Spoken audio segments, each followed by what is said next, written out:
Estamos de volta aqui com o segundo congresso da Jovem Advocacia Baiana, congresso online da Jovem Advocacia Baiana, agora no nosso 28º painel Justiça Criminal e Democracia.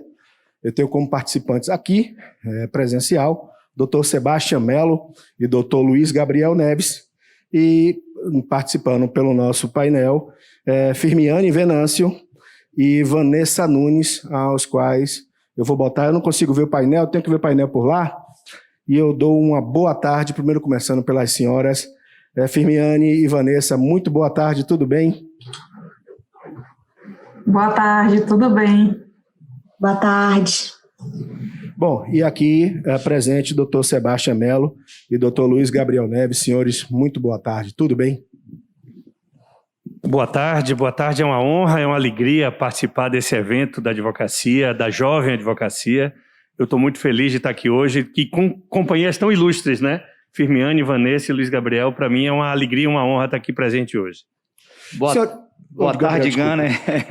Também quero dizer que é uma alegria imensa estar aqui hoje, agradecer a todos que aceitaram o convite, a todas, a Vanessa, a Firmiane, ao meu professor e orientador do doutorado, Sebastião Melo, que é advogado criminalista. Boa tarde, estamos à disposição para o debate.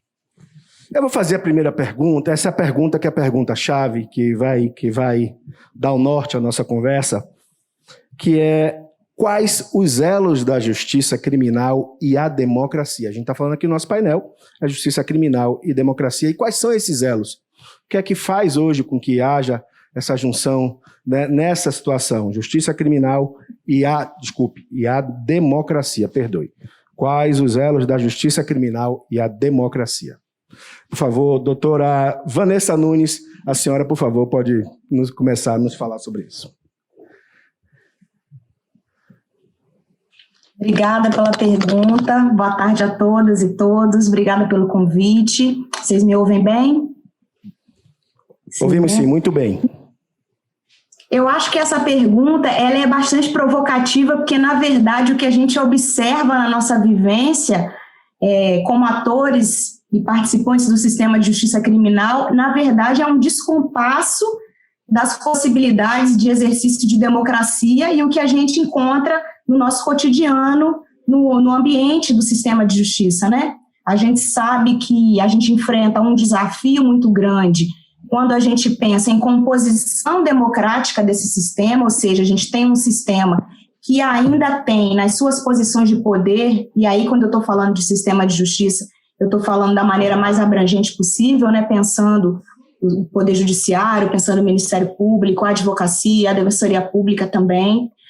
A gente tem um conjunto de instituições que ainda exerce poder de uma maneira que ainda é muito excludente. Então, quando a gente pensa esse aspecto em termos de gestão do sistema de justiça, a gente percebe que existe um apagamento muito grande das pautas de gênero e raça, por exemplo, para pensar a gestão desse sistema. Então, quando a gente considera, no caso específico da Bahia, que a gente tem um planejamento estratégico do Tribunal de Justiça que não considera nenhuma pauta relevante para a população negra no seu conjunto de macro desafios para 2021 a 2026, por exemplo, e é um planejamento que se propõe democrático e não abrange esse tipo de pauta, ou então quando a gente vai observar que dentro desse mesmo planejamento estratégico, e aí pensando, né, como se organiza a concentração de energias dentro do Poder Judiciário, e que é onde, e eu estou falando disso porque a gente está pensando em gestão do sistema criminal, né? Quando a gente vai olhar para esse planejamento também, desses 6 anos, né, que a gente vai vivenciar, de 2021 a 2026, a gente observa, inclusive, que dentro do macro desafio de aproximação do Poder Judiciário da Bahia com a sociedade, não existe nenhum objetivo específico que seja construir espaços de escuta. Mesmo nesse macro desafio, a proposta que o Poder Judiciário apresenta é uma proposta de comunicar, dizer o direito, né, e dizer sobre direitos às pessoas, mas não existe a construção desse espaço de escuta, né, de conexão a partir de um outro lugar que seja menos hierárquico. Então, é por isso que eu acho que, quando a gente vai falar de sistema de justiça criminal e de democracia, na verdade, o que a gente tem diante de nós não é não é propriamente um elo, mas é sim um grande desafio, né? E fazer a participação, receber o convite para estar aqui e falar sobre isso hoje, e ter um espaço que é amplo e que vai ser ouvido também por uma grande quantidade de pessoas que iniciam, né? A gente está pensando aqui em conversar com a jovem advocacia, então pessoas que estão se somando a essa luta e estão iniciando as suas vivências e precisam estar diante dessas realidades, né? Porque é com esse material que a gente vai trabalhar. Isso, para mim, é um passo no exercício de um pensamento um pouco mais democrático, quando a gente vai pensar sistema de justiça criminal. Acho que é mais ou menos o caminho da conversa, acho que é mais ou menos por aí.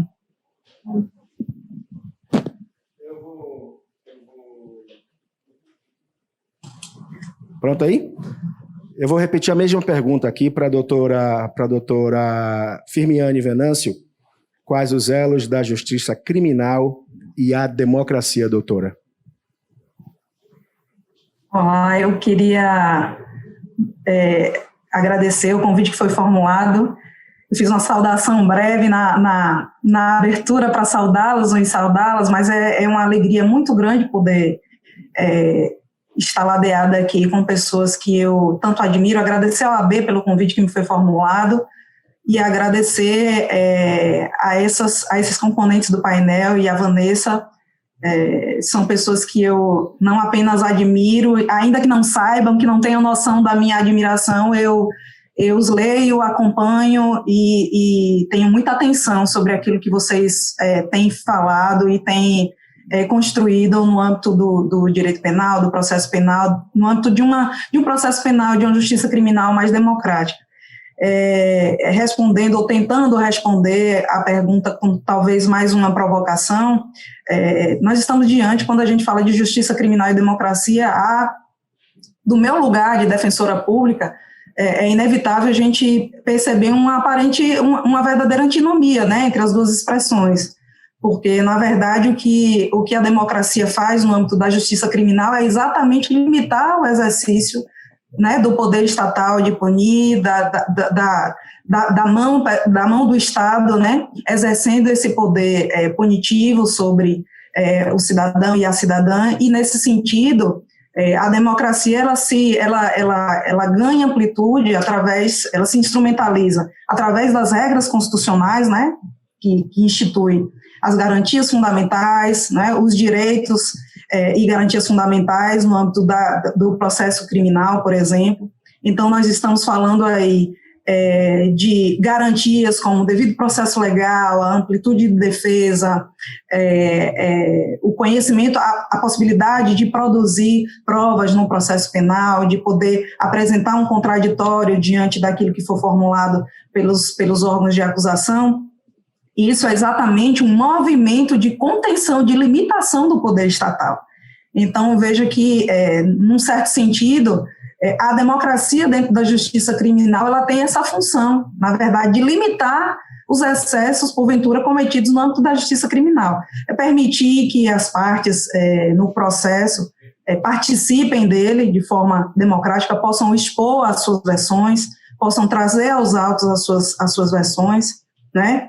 Possam produzir uma justiça uma justiça epistêmica dentro dos autos a partir de uma produção probatória que respeite as regras, né, processuais que são estabelecidas.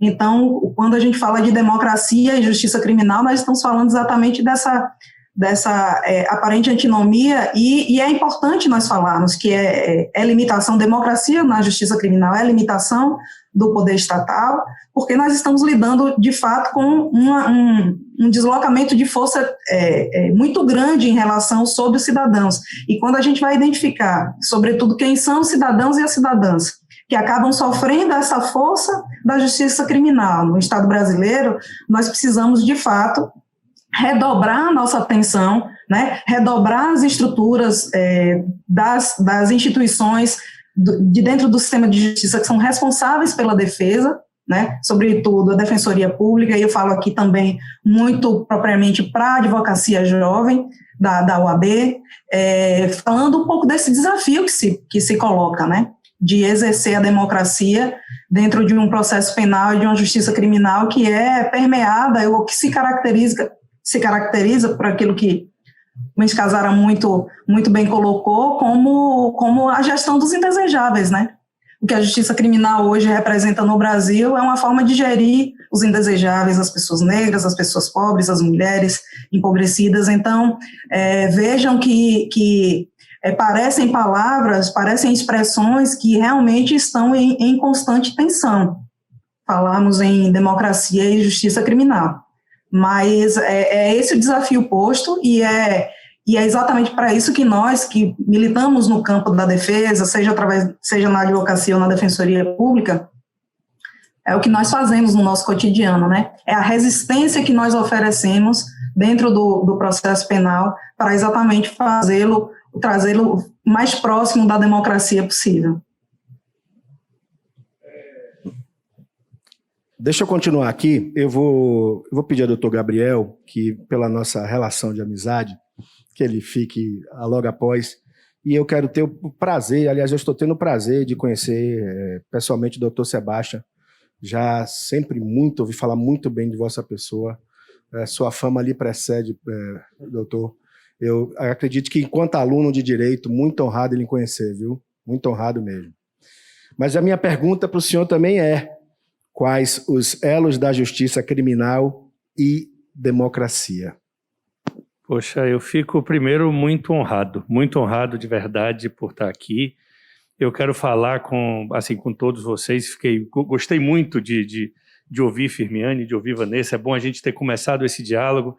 Estar aqui com o Luiz Gabriel, que a gente tem um diálogo mais frequente, é meu orientador, me orientando no doutorado, né? Então a gente conversa bastante. E posso falar para você aqui, advogado jovem que está me ouvindo, advogada jovem que está me ouvindo, que está na capital, que está no interior, que eu posso dizer que dos títulos que eu tenho na minha vida, um dos que eu mais me orgulho é de ser advogado criminalista. Eu tenho muito orgulho de ser advogado criminalista, de atuar na defesa do direito penal, porque é aquela atuação do advogado que é a mais próxima do exercício de um Estado democrático de direito. Porque eu ouvi bem o que Vanessa disse quando a história dos espaços de se fazer ouvir num direito.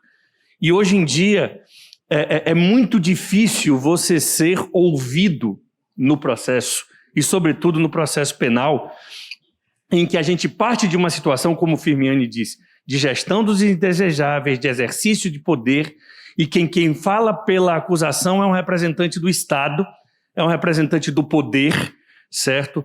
Pelo qual a pessoa leiga entende que existe uma presunção de veracidade e de desinteresse no exercício do poder punitivo, e quando alguém atua na defesa, parece assim, está defendendo aquele bandido, ou seja, como se a palavra do advogado que atua na defesa valesse menos, e a gente tivesse que fazer um esforço muito maior para justamente inverter uma situação jurídica, que é a presunção de inocência, e que no processo penal nem sempre ela se verifica. E por que eu digo que direito penal se relaciona com democracia? Porque existe uma frase de Alexis de Tocqueville, é um autor, que escreveu um livro chamado A Democracia da América, que eu gosto muito.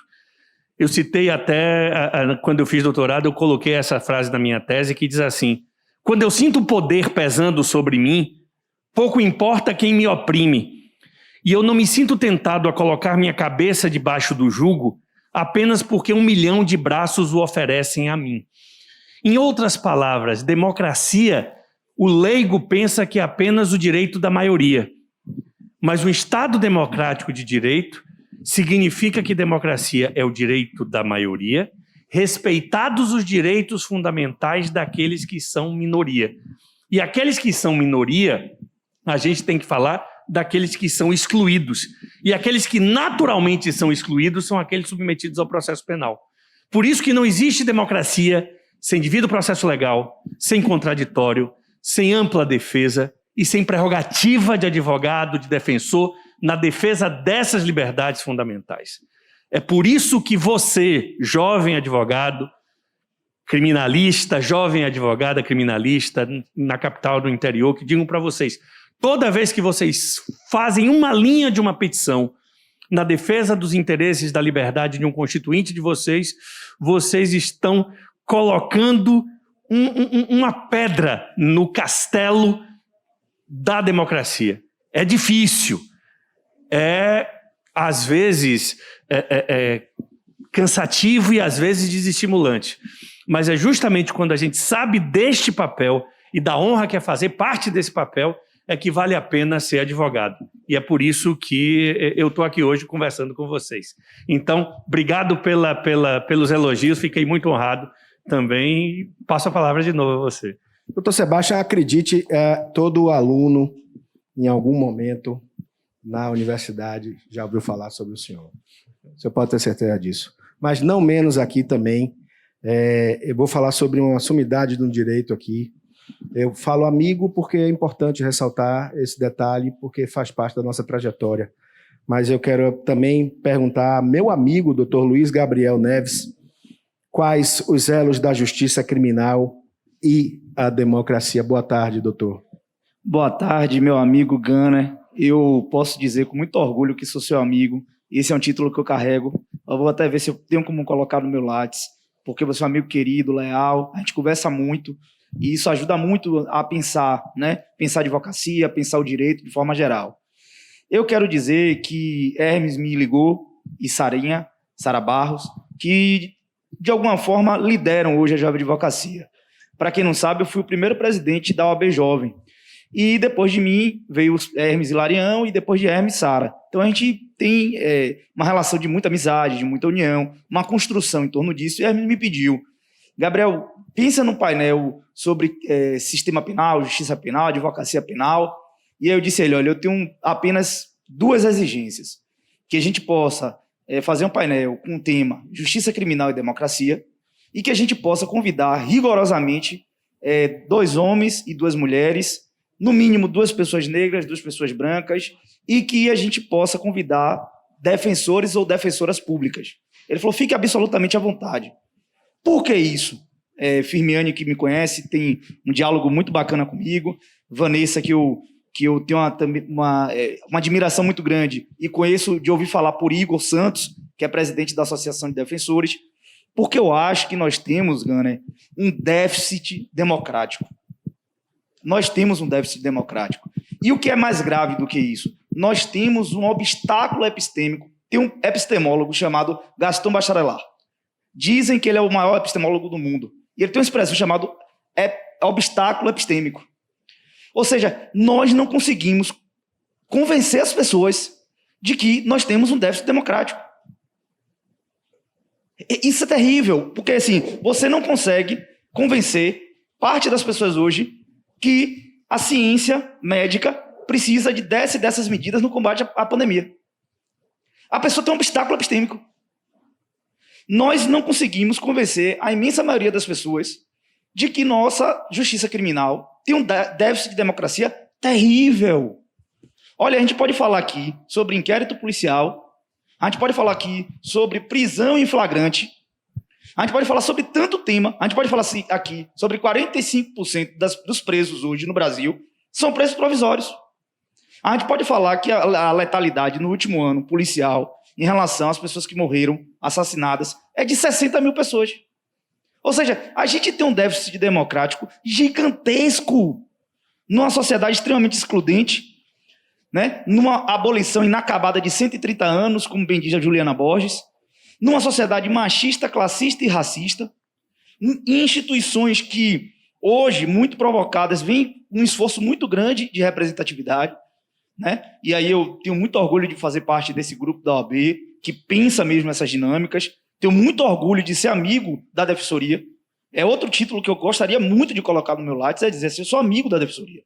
Né? Porque a Defensoria não tergiversou em nenhum momento da sua história, ela não tergiversou com a democracia. Ela esteve firme na defesa da democracia em todos os momentos da história recente do Brasil. Né? E a Defensoria é uma instituição recente, mas da história recente, de tudo que a gente viu, esteve firme na defesa da democracia.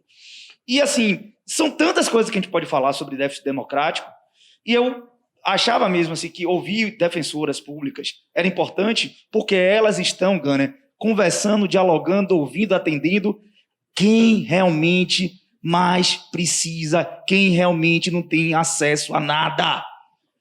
Eu estou atendendo hoje uma pessoa no meu escritório, pro bono, eu faço muita advocacia pro bono, porque às vezes a pessoa vai lá, não tem condição, eu fico tocado, sensibilizado com a história, e aí eu não consigo não dar continuidade. É uma pessoa que supostamente cometeu um crime no ano de 1988. A justiça demorou 16 anos investigando o crime. Essa pessoa teve a sua vida paralisada por isso, Sebastião. Essa pessoa não tem carteira de identidade. Eu sei que Vanessa e Firmiani não tomam isso como surpresa. Porque lá no Defensoria isso deve ser rotina. Eu, que não é rotina, e eu preciso ser muito honesto em dizer isso, eu fico emocionado, eu me contenho para não chorar, eu respiro fundo, eu bebo água, eu peço licença, porque é uma pessoa que, por conta desse déficit democrático, não tem carteira de identidade, nunca pode ter trabalho formal, viveu a vida vendendo um cafezinho, não que seja indigno fazer isso, mas ele não teve outra opção. Ele não teve outra opção. E aí eu estava dizendo hoje para Cleison, que estava conversando comigo, é um grande amigo também, dizendo assim, a justiça criminal é tão brutal, tão violenta, e causa tantos danos à democracia, que ela parada, ela produz violência. Ela parada, ela não fez nada. Ela só não investigou, não tramitou rápido o processo. Uma pessoa leiga, coitado, não soube também buscar os meios para poder conseguir resolver rápido o seu problema. E está desde 88 com a carteira de identidade que ele tem. A carteira dele é do ano de 1979. Ele não tem nem identidade. Não teve direito a trabalhar, não teve direito a estudar, dar continuidade aos seus estudos, não teve direito a nada. Então, eu queria muito agradecer imensamente ao presidente da Ordem, nosso líder maior, Fabrício de Castro Oliveira, a Luiz Viana Queiroz, Luiz Coutinho, toda a diretoria da OAB, Ana Patrícia, Marilda, Maurício Lee, grande Herminho, esse sujeito que todo mundo gosta, a Sarinha, a OAB Jovem, pela oportunidade de estar aqui dialogando com essas pessoas. E aí, Firmiani e Vanessa têm muita razão, e Sebastião também, porque nós podemos aqui começar a plantar as sementes e fazer um chamado para a jovem advocacia, de dizer, vamos construir um Brasil diferente, vamos construir um Brasil que reduza esse déficit democrático. Eu acho que é por aí. Deixa eu ler algumas manifestações aqui para vocês, senhores e senhoras presentes aqui, do nosso chat. Eu tenho o Dilson Santos, que é estudante da Estácio, em Salvador. Eu tenho Inês Cristina Coelho Alves de Souza, de Igarapé Grande, Maranhão, estudante da faculdade CET em Teresina. Eu tenho aqui uma mensagem dizendo, doutora Vanessa Nunes, um exemplo de defensora pública, escrito aqui por Fabrício Nascimento. Eu tenho Richard, que é de Pitágoras, Guarapari, no Espírito Santo. Eu tenho Osvalmir de Jesus Teles, dizendo aqui, coaduro com você, Franklin. Luto também, amigo e colega. Eu tenho Richard dizendo, parabéns, palestra excelente. Eu tenho uma manifestação de Rodrigo Carneiro de Araújo, de Valente, Bahia, que está acompanhando aqui o nosso 2º Congresso Online da Jovem Advocacia Baiana. Eu tenho mais diversas manifestações aqui, mas eu tenho uma pergunta a fazer. Tem uma pergunta que chegou até aqui, deixa eu botar direito aqui. A pergunta é de Dilson Santos. Ele diz assim, boa tarde, como pode ter democracia nesse sistema penal sem envolver a sociedade nos assuntos de gestão? E aí eu vou começar a pedir à doutora Vanessa que possa também começar a responder essa pergunta de Dilson Santos, querendo saber como é que pode existir democracia no sistema penal sem envolver a sociedade nos assuntos de gestão. Doutora Vanessa. Obrigada.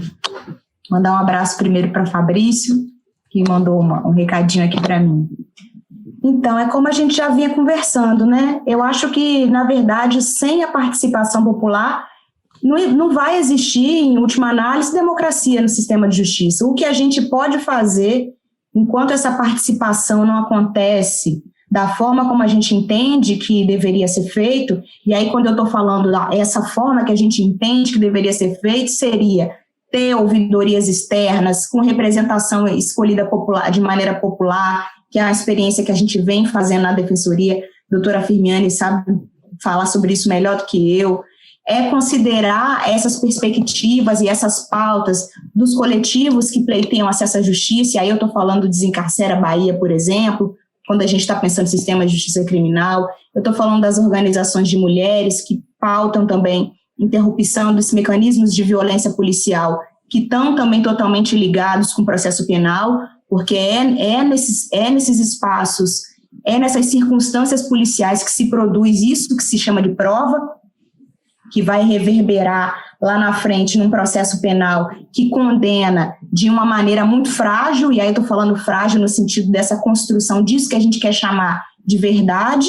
Então, a gente mobiliza como pessoas que estão na trincheira dessa disputa, e aí, como muito bem falou o Firmiani, também meus outros companheiros aqui de mesa, doutor Sebastião, doutor Gabriel também, a gente se mobiliza como instância de oposição mesmo, né? A gente faz essa disputa no nosso cotidiano, a gente faz essa disputa dentro do processo, a gente faz essa disputa também, e acho muito importante falar, na construção do modo como se ensina direito nas universidades, que é uma outra trincheira que é absolutamente importante para a gente discutir democracia no sistema de justiça criminal. Enquanto a gente não repovoar, em termos de raça e gênero, o corpo de pessoas que está autorizada a ensinar e também o conjunto de obras em que a gente se subsidia para poder ensinar direito, a gente também não consegue avançar na reconstrução de um espaço que seja mais democrático, mas isso é o que a gente faz com as armas que a gente tem, né? Hoje, no estado que a gente tem, hoje no estado da arte que a gente está, no nosso cotidiano, a gente lança a mão desses caminhos para poder ir se orientando em direção à democracia, mas o que a gente precisaria fazer, isso na minha visão, e aí deixo também para que os companheiros possam trazer também suas contribuições, eu entendo que para que a gente possa avançar para um sistema de gestão da justiça criminal que seja mais próximo disso que a gente sonha e chama de democracia, é a interferência popular, é um canal de ouvidoria externa que a gente precisa ter participação dos movimentos na definição dessas metas que a justiça define de uma maneira muito homogênea hoje, muito fechada. A gente precisa rediscutir isso, a gente precisa tornar essa gestão e tornar o próprio funcionamento do sistema uma coisa menos hermética. Isso precisa se popularizar, a gente precisa aproximar a nossa linguagem da linguagem popular, da linguagem de quem usa o sistema. Então, eu acho que são mais ou menos essas questões que a gente tem que levar em conta para responder essa pergunta. Deixa eu fazer uma pergunta aos senhores e às senhoras. Deixa eu botar mais algumas manifestações que acontecem aqui no nosso chat, das pessoas que estão acompanhando e do Brasil todo. Eu tenho Tamires Marques Santos aqui de Santo Estevão, Bahia, Franklin Wala de Souza de Petrolina, Pernambuco, tem mais aqui o pessoal da Unitoledo em Araçatuba, São Paulo. Deixa eu ver mais da onde aqui, também da nossa Universidade Católica de Salvador, não falei antes aqui, mas Universidade Católica. Estão perguntando aqui, os alunos estão perguntando, os certificados estarão disponíveis a partir de que data? Você sabe que aluno, doutor Sebastião, doutor Gabriel, o aluno, ele tem que ter o certificado. Eu acho que o grande mote do aluno é o certificado. Eu confesso a vocês que eu sou louco por um certificado. Não posso ouvir falar em certificado, eu fico numa felicidade. Agora, a gente está falando aqui sobre democracia, sobre justiça criminal. Os novos caminhos que a justiça criminal tem proposto, doutor Sebastião, doutor Gabriel, esses novos caminhos criminal, como audiência de custódia e outras situações, são caminhos criminais que também valem, o futuro propõe desta forma. Os senhores acham que a audiência de custódia, aí falando particularmente sobre isso, que é um assunto que sempre está dentro dos bancos da faculdade, né? Acho que lá, o doutor Sebastião está lá. Professor, fale sobre a audiência de custódia. É algo que está contento, o direito do preso tem sido, do detento do preso, enfim, tem sido garantido, precisa melhorar. Como é que o senhor enxerga? Aí eu estendo essa pergunta aos senhores e às senhoras, como é que vocês enxergam a situação hoje da justiça criminal como um todo? Bem, Ganem, aqui o que eu posso dizer em relação à audiência de custódia e o instrumento, que a gente vê que o direito penal, ele às vezes caminha por caminhos muitas vezes contraditórios, né? A gente tem toda uma evolução de uma ciência jurídico-penal, da dogmática penal e do processo penal, e a evolução da dogmática penal e da ciência dos estudos penais, processuais, criminológicos, é no sentido de evitar a carcerização. Assim, a carcerização tem que ser a última medida, porque o interessante é que hoje em dia a gente tem o quê? A gente tem tanta tecnologia, Ganem, a gente tem tantas formas de resolução de conflitos, de forma de realização virtual. Hoje a gente está fazendo um congresso assim, online, gente de todo mundo do Brasil assistindo. Mas quando se trata de direito penal, parece que as pessoas ainda acreditam naquele instrumento medieval, aquele instrumento arcaico que é o aprisionamento, que é o encarceramento, como forma de resolução de conflitos. Então, quando a gente fala, por exemplo, de audiência de custódia, a gente está falando de um direito que seria fundamental, na verdade, que é o direito que alguém que está preso ser apresentado ao juiz que vai julgá-lo. Mas isso, parece que isso está sendo tratado como se fosse uma espécie de privilégio, certo? E esses direitos estabelecidos na lei muitas vezes vão sendo interpretados, entre aspas, até contra o próprio sentido em que as normas foram estabelecidas. Então a gente tem novos modelos de justiça hoje que estão postos na mesa. Existem modelos de justiça negociada, e aí o que acontece? A gente fala, poxa, é bom que hajam modelos de justiça negociada, mas o problema, Ganem, é quando um modelo de justiça negociada, que seria uma alternativa, vamos dizer, ao aprisionamento, acaba muitas vezes sendo uma alternativa ao arquivamento. Ou seja, em vez de fazer com que haja o arquivamento do processo, se propõe um modelo de justiça negociada, por exemplo. A audiência de custódia como instrumento fundamental diz assim, ó, se não foi, isso é um privilégio, não é um privilégio, é um direito fundamental. Então, eu prestei muito atenção no que Vanessa disse no começo sobre a história de ser ouvido, né? Na justiça penal, muitas vezes, a defesa é ouvida formalmente, mas é preciso que a defesa seja ouvida materialmente também, que a gente possa, mais do que um mero resumo formal daquilo que foi dito, que eventualmente a gente seja escutado. E eu acho que isso é a grande questão, e talvez um dos grandes déficits democráticos que a gente tem. Ou seja, existe um direito de defesa formal que não se converte num direito de defesa substancial.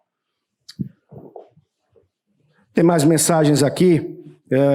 Falando aqui, Dilson, boa tarde. Como já falei essa aqui, Dilson, deixa eu descer mais aqui para poder ver mais mensagens aqui. Tinha uma mensagem aqui, doutor Gabriel, que eu achei fantástica, de um participante aqui do nosso chat. Deixa eu achar aqui essa mensagem. Deixa eu ver aqui mais. Deixa eu falar aqui os nossos participantes. Uninassal de Petrolina também está conosco. Manda mensagem aqui para a gente, dizendo que está participando, está aqui participando. Bravo, doutora. Isso mesmo, perfeito. É o nosso Osvalmir que fala. Estou muito feliz pela organização do evento, dito por Anderson Gabriel Santos Vanderlei. Tem mais aqui. Boa tarde. Essa pergunta tem persistido aqui para mim, viu? Uma pedra no castelo da democracia. Gostei. Quem falou isso aqui foi Weverton Correia de Melo. Deixa eu ver mais aqui, senhores. Um aqui fala, olha, estou preparando um artigo, A Morte Indigna da Presunção da Inocência. Tem mais manifestação. Bruna Sampaio, estudante de Direito da UniFTC do Polo de Jiquié, Bahia. Josemar Jesus de Souza fala, muito bem, parabéns ao AB Jovem. Edna diz, gostei da composição, seu grupo, presença de negros. Tamires fala, palestra tá top. Tem mais aqui. Dilson fala, desde a colonização, que a estrutura familiar é das poucas. Simone Sampaio diz, olha, eu sou Simone Sampaio, estudante de Direito da Faculdade de Ciência e Tecnologia Santa Maria da Vitória, Bahia, primeira e única faculdade de direito da cidade. Bom, essa e outras manifestações aqui. Eu queria ouvir sobre essa questão da audiência de custódia. Eu queria ouvir a doutora Firmiani. Doutora Firmiani, e aí, como é que vocês também enxergam essa questão da audiência de custódia, essa relação da audiência de custódia com o preso? A senhora vê, isso é um salutar da democracia, nessa esfera da democracia e justiça criminal, é o que precisa melhorar da forma que está sendo feito da forma correta? Como é que a senhora enxerga? Gana, eu acho essa pergunta extremamente pertinente. Queria aproveitar também para fazer uma saudação. Vi aí que tem diversas pessoas que estão acompanhando dali da região de Petrolina. Eu sou natural de Campo Formoso, que fica ali a pouco mais de 150 quilômetros de Juazeiro. Então, o pessoal que faz direito aí na Uninassal, na FACAP aí em Petrolina, um abraço para vocês. Minha sobrinha Ana Carolina faz direito na FACAP em Petrolina, então eu tenho o conhecimento de que há pessoas muito interessadas, sobretudo por esses instrumentos, né, essas formas de nós democratizarmos o acesso à justiça. E a audiência de custódia, eu acho importante a gente ressaltar, não puxando a sardinha para a Defensoria Pública, mas é importante lembrar sempre que a implantação das audiências de custódia aqui em Salvador, na Bahia, vieram por conta de uma luta de um empenho muito grande da Defensoria Pública da Bahia, junto ao CNJ, não é? É óbvio que essa luta ela não é uma luta que se construiu sozinha, ela teve diversos apoios e diversos atores. Eu vou pedir, inclusive, doutora Firmiani, só para poder que os pares também possam participar, que os pares também possam se manifestar, caso seja aqui um debate salutar, então que a gente possa também fazer disso uma participação de todos nessa mesma questão. Por favor, pode continuar. Beleza. Então, o que eu vinha falando é que a implantação das audiências de custódia aqui em Salvador teve, né, uma participação muito forte da Defensoria Pública, da OAB também, no sentido de reconhecer que é um instrumento que dá cumprimento a uma norma constitucional, né? Já foi falado aqui que a audiência de custódia é aquilo que permite dar cumprimento à determinação de toda pessoa que for presa, ela deve ser apresentada à autoridade judiciária, né? E isso é uma determinação, uma garantia constitucional para assegurar a verificação da legalidade dessa prisão, mas também a integridade física do sujeito que é apresentado à autoridade judiciária. Como é que foi o procedimento de apreensão desse sujeito até que ele chegue à autoridade judiciária para a identificação daquilo que ele está sendo acusado, da flagrância em que ele foi encontrado, e se há possibilidade ali de liberação ou de que seja cumprida a regra, inclusive, do nosso processo penal, que é que os cidadãos respondam aos processos em liberdade. A prisão, ela é exceção. Então, assim, nós não podemos... O que a audiência de custódia permite, portanto, é a gente concretizar duas garantias, né? Essa apresentação do sujeito para que ele possa se manifestar na frente do juiz assim que ele é preso em flagrante, identificação da sua integridade física, portanto, cumprimento das regras pelo Estado que apreendeu esse cidadão, né, no sentido de que ele não seja alvo de abusos de autoridade, que ele seja alvo de tortura, né? Então, a audiência de custódia é um instrumento, digamos assim, que concretiza, que instrumentaliza essas garantias que são estabelecidas pela Constituição. Agora, a audiência de custódia, ela não se constrói sozinha, ela não se faz sozinha. Ela depende muito do empenho da instituição, dos membros da instituição, né? De como as instituições se preparam para a realização das audiências de custódia, com espaços de escuta das pessoas que estão sendo colocadas ali na presença da autoridade judiciária. Portanto, é indispensável a presença da defesa, seja ela privada, seja ela constituída através da Defensoria Pública, para aquelas que não têm condições de constituir uma defesa privada. Mas é importante, sobretudo, viu, Gana, que essa atuação na audiência de custódia, ela seja exatamente propositiva. é porque a audiência de custódia ela não deve servir exclusivamente para legitimar uma prisão em flagrante, mas para identificar as possibilidades de o sujeito poder responder o processo penal em liberdade e de ter a sua integridade física respeitada. Então, a presença da advocacia, sobretudo a advocacia criminal, é extremamente importante nas audiências de custódia. A forma também como nós nos colocamos nesse cenário, a forma como nós não negociamos e flexibilizamos as garantias constitucionais das pessoas que nós estamos acompanhando na audiência de custódia. Para você ter ideia, vocês terem ideia, vocês que nos acompanham, a Defensoria Pública da Bahia enfrentou uma narrativa muito complicada aqui no estado da Bahia. Durante muito tempo, se disse que a audiência de custódia era um instrumento para manter soltos aqueles que cometeram crime. Se reforçava um discurso de que a polícia prende e a justiça solta, de que a audiência de custódia seria um instrumento de soltar aqueles que deveriam estar presos. A Defensoria Pública, através da sua estrutura de pesquisa, de sua assessoria de pesquisa, levantou os dados relacionados a quais são os tipos de aprisionamento em flagrante mais recorrentes. São os pequenos delitos que geram esse aprisionamento em flagrante, não é? E, além disso, a Defensoria Pública conseguiu aferir que a maior parte das pessoas, acima de 70% das pessoas que são presas, que são colocadas em liberdade após a audiência de custódia, elas não voltam a cometer novos fatos, a cometer novos delitos. Então, vejam que instrumento poderoso é a audiência de custódia.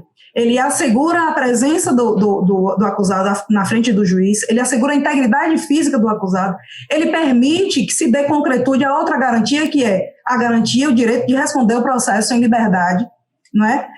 Caso não estejam presentes ali aquelas situações, aqueles requisitos do aprisionamento cautelar. Então, vejam, é um instrumento que ele é extremamente valoroso para aqueles e para aquelas que acreditam num processo penal, numa justiça criminal democrática. Porque é o primeiro momento que nós temos de nos manifestar em termos de assegurar, de limitar esse poder estatal que eu falei inicialmente, né? De exercer a punição, de prender o cidadão e de exercer o poder punitivo sobre o cidadão. Os dados que a Defensoria Pública traz sobre as audiências de custódia são importantes também, não só nesse aspecto das garantias que conseguem ser preservadas e para desmistificar determinadas narrativas que são propagadas de que a audiência de custódia ela libera as pessoas para cometerem novos fatos. Como eu disse, a maior parte das pessoas que é colocada em liberdade nas audiências de custódia não volta a cometer nenhum fato delituoso. E mais que isso, a Defensoria Pública conseguiu levantar, através das suas pesquisas, quem são as pessoas que são presas nas audiências, que são colocadas lá à frente do juiz nas audiências de custódia aqui em Salvador. Então, são majoritariamente pessoas pobres, homens negros e jovens. Então, vejam, o destino que nossa sociedade tem reservado para os jovens negros, infelizmente, é esse caminho, é essa opção que é dada, né? Ou o cidadão ele morre em confronto, muitas vezes, né? Com a atividade, na atuação abusiva do Estado, muitas vezes, ou ele se confronta, ou ele é apresentado como aquele que infringe a justiça penal. E, na maioria das vezes, quando ele é posto em liberdade, como eu disse, nas audiências de custódia, ele não volta a cometer, não volta a incidir no sistema penal, e mais ainda, aquela audiência de custódia, ela não configura também reconhecimento de culpa, não é? É preciso que se diga que a pessoa que é apresentada ao juiz, ela fala especificamente sobre o momento da prisão.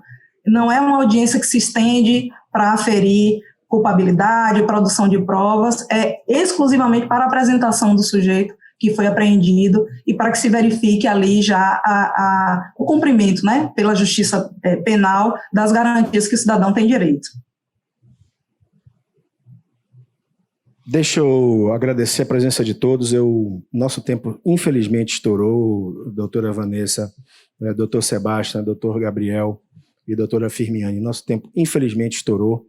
Eu quero agradecer a presença de vocês. É um debate... A justiça criminal, o direito criminal é um debate muito extenso mesmo. Para vocês terem uma ideia, vocês que... Professor Sebastião, professor Gabriel...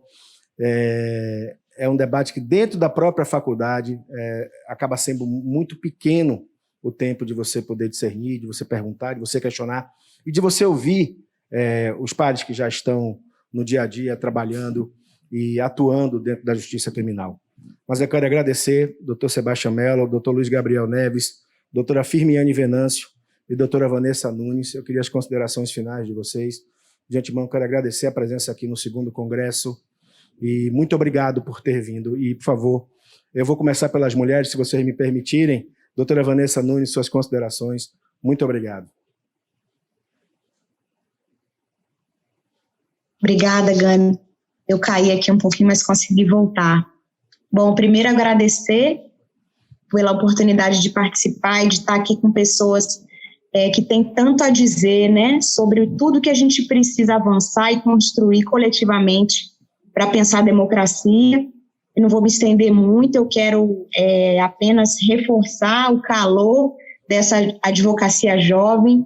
A gente falou de temas complicados aqui, de temas difíceis e de temas que também às vezes desanimam a nossa caminhada, enfraquecem os nossos desejos, mas é preciso que a gente mantenha esse calor aceso e que a gente prossiga nos compromissos que a gente assume quando decide se colocar ao lado da realização da justiça, né?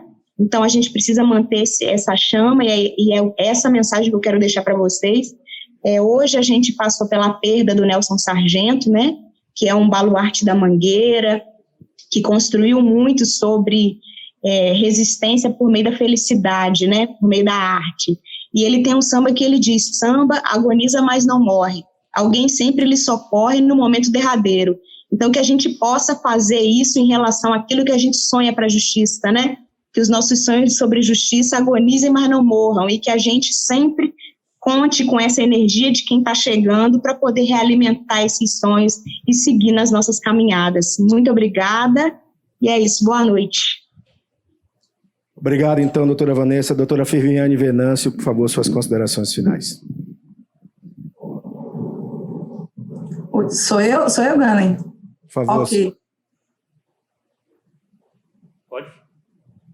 Eu queria, mais uma vez, agradecer a oportunidade de conversar com a advocacia jovem da UAB. Eu tenho um orgulho de ter sido parte dessa entidade.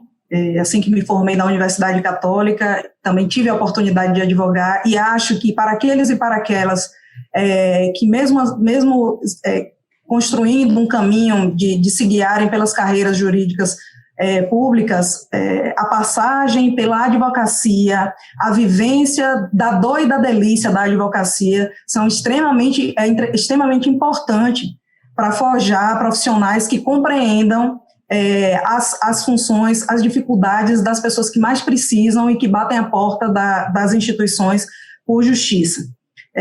Não à toa nós falamos aqui o tempo todo de que democracia significa participação, significa acesso, significa possibilidade de falar, significa possibilidade de poder construir os seus destinos, construir não é? Então, que eu desejo que todas vocês e que todos vocês que estão aí na advocacia jovem, e se quiserem, se encantarem, como eu me encantei por uma carreira da pública, né, uma carreira jurídica pública, dizer que a Defensoria Pública está com um concurso aberto, não é? Para novos membros, e dizer que este concurso, inclusive, pensa no direito de forma ampla, né? Então, nós pensamos tanto e fazer com que as pessoas se preocupem tanto com o direito, com a dogmática, mas também venham com outros instrumentais que possibilitem a compreensão exatamente do momento que nós estamos vivendo e na necessidade de que nós possamos exercer a existência por dentro e por fora das nossas carreiras e das nossas instituições. Então, muito obrigada pelo convite mais uma vez. Doutor Sebastião Mello, quero agradecer sua presença. Muito obrigado. Por favor, suas considerações finais. Pronto, eu só posso dizer que para mim é uma alegria e uma honra participar aqui. Quero agradecer a Hermes, a Sara, a OAB Jovem pelo convite.